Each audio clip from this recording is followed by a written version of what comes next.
She fell in love with a humble security guard and he turned out to be a billionaire.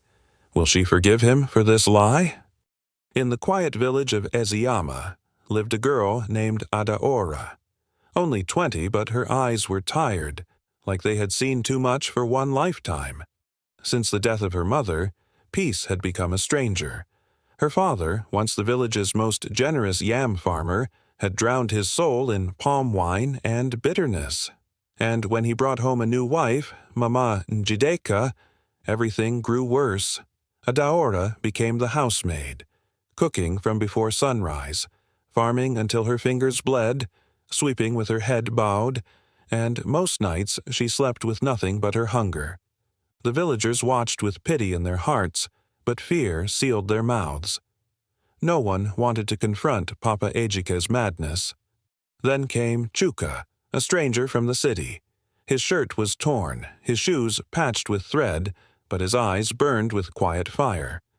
For 3 months he worked on Papa Ejike's farm, clearing thick bushes, digging stubborn soil, and lifting yam sacks twice his size.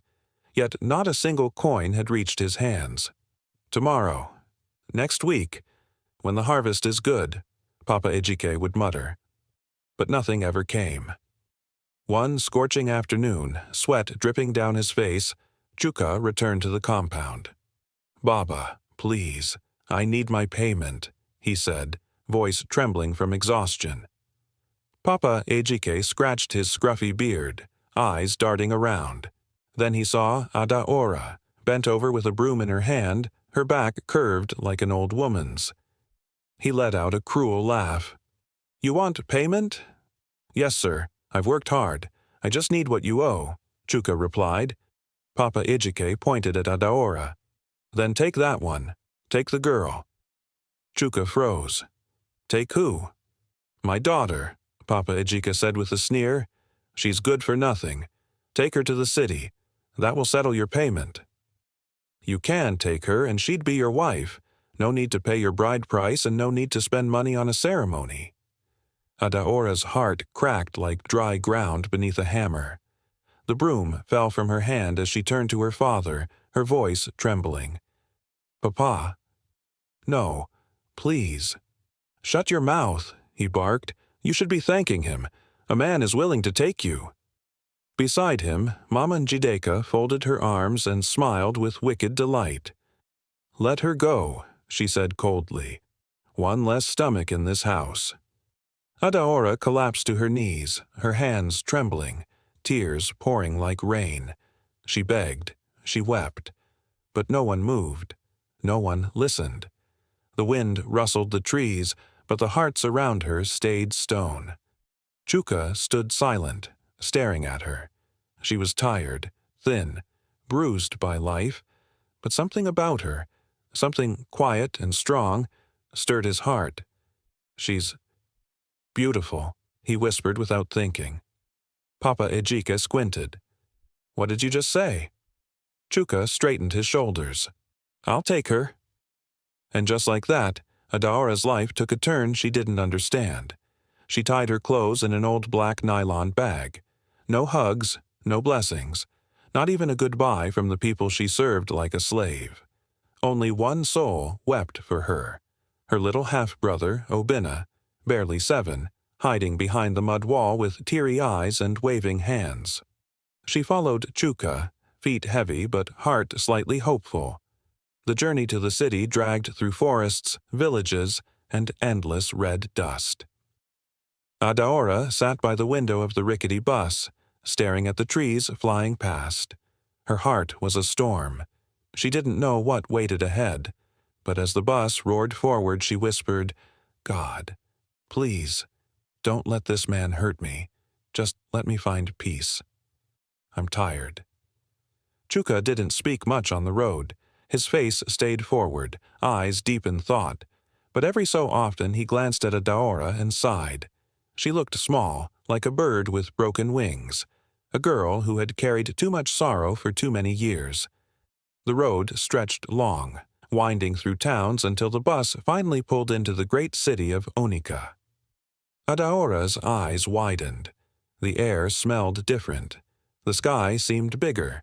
Tall buildings scraped the clouds. Cars with flashing lights rushed by like spirits. People moved fast, their shoes clicking on the pavement. The noise buzzed in her ears. She gripped her nylon bag tightly, trying not to look lost. She had never seen such a place, not in dreams, not in stories. They took a small yellow tricycle down a quieter street. The houses looked rich. Painted walls, fancy gates, flower pots by the doors. Chuka tapped the driver gently and paid him. "Come," he said. They walked down a path lined with roses and small palm trees. Then they stopped in front of a large black gate. He knocked. Adora's heart pounded. The gate opened slowly. She gasped. Her lips parted, but no sound came. The compound was wide, peaceful, like a hidden palace. The main house stood tall, painted clean white with glass windows and soft lights glowing inside. A fountain bubbled gently near the edge, and the air smelled of flowers and money. But Chuka didn't take her into the big house. They walked past it to a smaller building at the back, simple but neat. A little white house with one room, a sitting area, a small kitchen, and a bathroom. "This is where I stay," Chuka said quietly. "It's called the boys' quarters." Adaora stood at the door, silent. For the first time in years, no one shouted at her. No one cursed.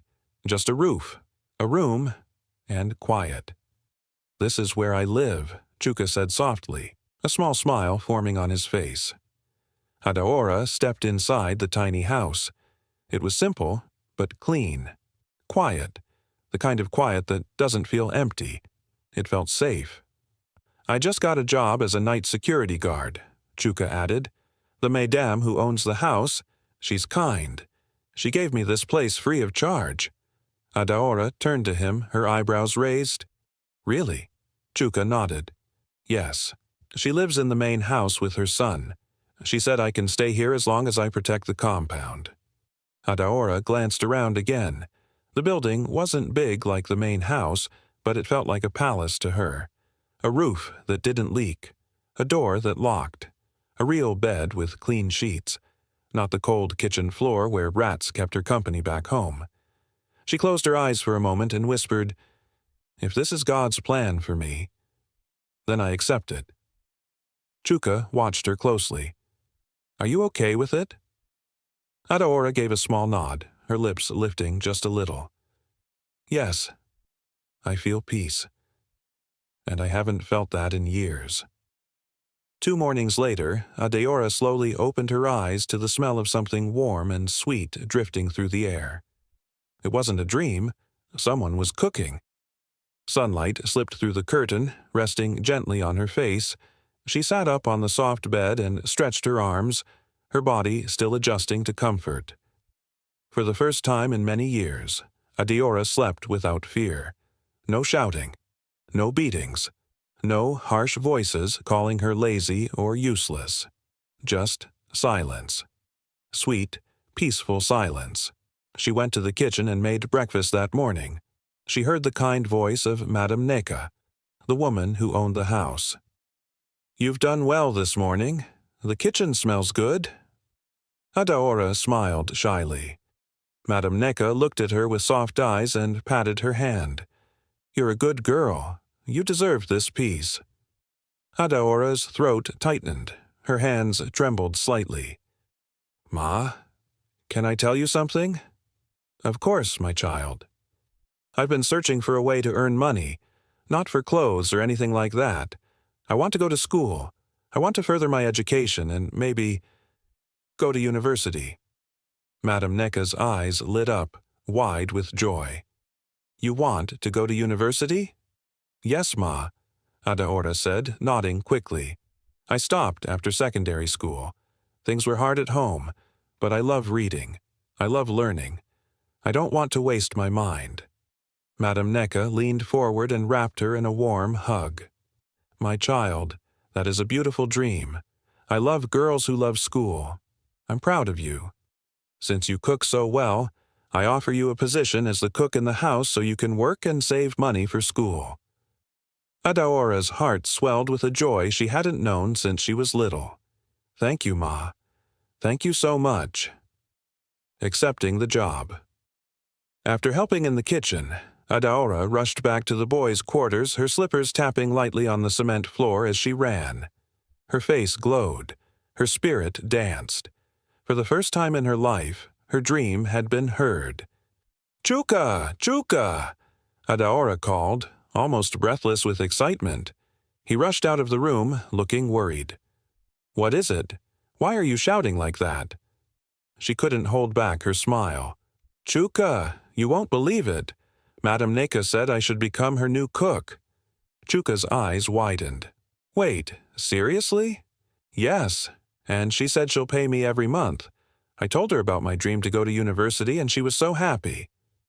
Without thinking, Chuka pulled her into a hug. "You're such a strong girl." Adora laughed, cheeks turning red. Chuka, don't start." "No, I mean it," he said, gently holding her hands. "You've come so far, from the pain in Eziama village to this moment, from sleeping on the kitchen floor to planning your future." Adaora nodded, still smiling. "It feels like a dream." Chuka smiled back. "And the best part is, the dream is just beginning." That night, after eating rice and stew, they both lay quietly on the bed, eyes fixed on the ceiling. The house was calm, but Adaora's heart was not. So many thoughts moved through her mind like clouds. After a while, she turned to him. "Chuka," she whispered. "Yes," he replied softly. "Can I ask you something?" "Anything." She paused, then spoke quietly. "Why haven't you touched me since I came here?" Chuka blinked, caught off guard. Adaora kept her eyes on him. "I mean, you could have. Many men wouldn't have waited. But you've never tried anything, not even once." Chuka sat up slowly. His voice was gentle. "Because love is not hunger, and your heart needed healing, not touching." Adaora looked at him, speechless. He continued, "I want to protect you, not pressure you. You're not here to pay me back. You're here to become the woman you were born to be." Tears welled in her eyes, not of pain this time, but peace. Chuka sat up slowly and leaned against the wall. His voice was calm, steady, like a river that had seen many storms. "You're right, Adora. Many men would have done it. But I'm not just any man," he said quietly. "I didn't bring you here to use you. I brought you here to love you, to care for you, to protect you." He looked into her eyes and she could see the truth in them. "You've been through too much already. I see it, in your silence, in your smile that hides pain. I don't want to be another wound. I want to be your healing." Adaora's eyes filled with tears. Chuka gently held her hand. "I know you've never been with any man. I know what your father did, giving you away like you were nothing. That night broke something inside you." Adaora looked down. Her heart beat louder. "But hear me," Chuka said. "You are not nothing. You are everything. You're strong, you're kind, and you're more than what life has thrown at you." He took a deep breath and added, "When the time comes, when your heart says yes, not from fear or pity, but from love, I'll be here. Not rushing, just waiting." Tears rolled down Adaora's cheeks. Her voice came out like a whisper. "You really mean all this?" "I do," he nodded. "This marriage must be built on love, not fear, not pressure." Adaora wiped her tears, her smile soft and bright like early morning sun. "Thank you, Chuka. You've changed everything. I thought all men were like my father. But you're different." Chuka leaned closer and kissed her forehead gently. "Sleep well, my queen." And for the first time, Adaora felt safe, not just in a house, but in a heart. She curled beside him, not afraid, not unsure, just at peace. Not just a wife, a woman who was finally loved. Just 2 days after Adaora started working in the main house as a cook, something strange happened. It was a quiet morning, Birds were singing outside and the smell of fresh vegetables filled the air. Adaora was in the kitchen, slicing ugu leaves carefully, preparing Madame Ebeli's favorite soup. Then, click, the kitchen door creaked open. She turned around. A tall, light-skinned young man stood at the entrance, neatly dressed, clean haircut, with a charming but confident look on his face. His name was Obinna, Madame Ebeli's only son. He looked at her, eyes wide at first, then his lips curved into a slow, amused smile. "Wow," he said softly. "You are beautiful." Adaora blinked, confused. "My mom mentioned you," Obinna continued, walking into the kitchen slowly. "She said you were smart, polite, and hard-working. But honestly, I thought she was exaggerating. Until now." He leaned on the kitchen counter and stared at her from head to toe. "Damn, you're like a painting. I swear, God must have taken his sweet time making you."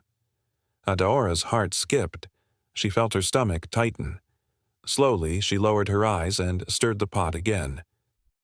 "Good afternoon, sir," she said politely, trying to hide her discomfort. But Obinna didn't move.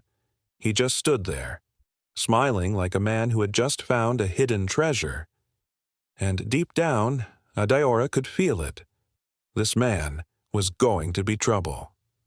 Obinna laughed softly and waved his hand. "Please, Adaora, don't call me sir. I'm just your friend here. You can call me Obinna." Adaora shook her head, still nervous. "No, sir. It's not proper to be so informal." Obinna smiled warmly. "That's what I like about you. So polite and respectful. Women like you are rare these days." Adaora's cheeks warmed, but she said nothing. She kept slicing the vegetables while he watched her quietly. Later that afternoon, Madame Ebere called Adaora to her side. With a gentle smile, she said, "Adaora, we called you our wife yesterday, and we meant it."